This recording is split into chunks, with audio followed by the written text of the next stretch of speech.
New education policy 2020 Bharat में school education system को नियंत्रित करने वाले रेगुलेटरी फ्रेमवर्क के पुनर्गठन की कल्पना करती है। सेंटर फॉर सिविल सोसाइटी में लंबे समय से हमारा यह मानना रहा है कि भारत में सभी बच्चों के लर्निंग आउटकम में सुधार के लिए रेगुलेटरी रिफॉर्म्स ही एकमात्र तरीका है।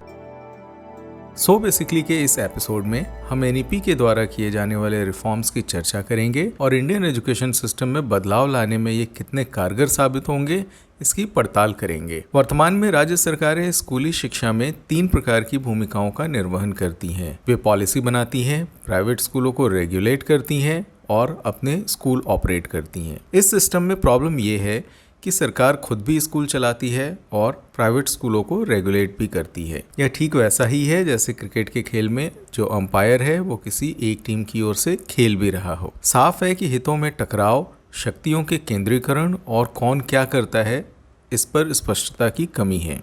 Separation of functions good governance के प्रमुख सिद्धांतों में से एक है, जिसके बिना एजुकेशन सिस्टम में कोई स्ट्रक्चरल रिफॉर्म संभव नहीं है। सीसीएस में हम इस संदर्भ में लगातार साक्ष्यों को तैयार करते हैं और एजुकेशन गवर्नेंस की दिशा में इफेक्टिव सेपरेशंस ऑफ फंक्शंस की वकालत करते हैं। इसमें राज्य की भूमिका को प्रोवाइडर, रेगुलेटर, फाइनेंसर और असेसर के तौर पर प्रभावी रूप से अलग अलग करना विशेष रूप से शामिल है।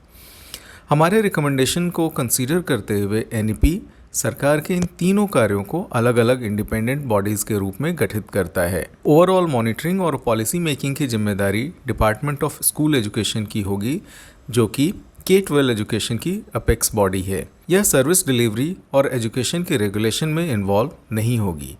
राज्य में पब्लिक स्कूलिंग सिस्टम के तहत सर्विस डिलीवरी की जिम्मेदारी डायरेक्टरेट ऑफ स्कूल एजुकेशन की होगी। पृथक्करण की इस व्यवस्था से हितों के टकराव को दूर किया जा सकेगा। इस प्रकार मैच अब न्यूट्रल अंपायर के साथ खेला जा सकेगा। भारत में लगभग 2 करोड़ छात्र बजट प्राइवेट स्कूलों में एनरोल हैं, जहां इकोनॉमिकली डिसएडवांटेज स्टूडेंट्स को क्वालिटी एजुकेशन प्रोवाइड किया जाता है। भारत में एजुकेशन सिस्टम को डिसेंट्रलाइज करने में इन स्कूलों का इम्पॉर्टेंट रोल है। इसके बावजूद स्टेट गवर्नमेंट इन्हें विलेन के तौर पर ट्रीट करती है। एनईपी इसे ठीक करती है। ये प्राइवेट सेक्टर के सिग्निफिकेंट कंट्रीब्यूशन को एक्नॉलेज करती है और इनको इजीली ऑपरेट करने में 2 तरीके से मदद करती है। ये स्टेट को इंडिपेंडेंट रेगुलेटर की व्यवस्था करने को कहती है और रेगुलेटरी फोकस को इनपुट्स की बजाय आउटपुट पर शिफ्ट करने की ज़रूरत को हाईलाइट करती है। NEP state school standard authority के गठन की बात करती है।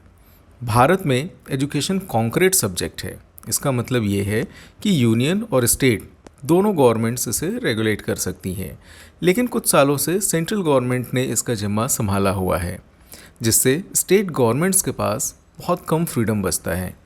State school standards authority form करने की बात से यह डायनामिक चेंज हो जाता है।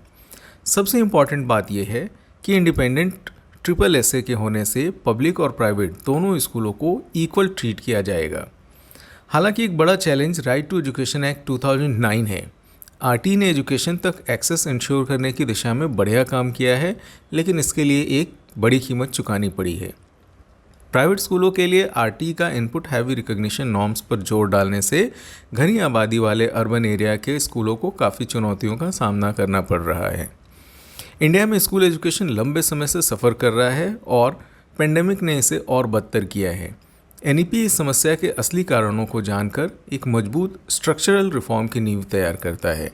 बाकी का कार्य पेंडेमिक के कारण आए बदलावों को डील करने के साथ एनईपी के रिकमेंडेशंस के बुद्धिमानी से इम्प्लीमेंटेशन पर निर्भर करता है। और अधिक जानकारी के लिए विजिट कीजिए www.azadi.me और लाइक, शेयर और सब्सक्राइब अवश्य करें।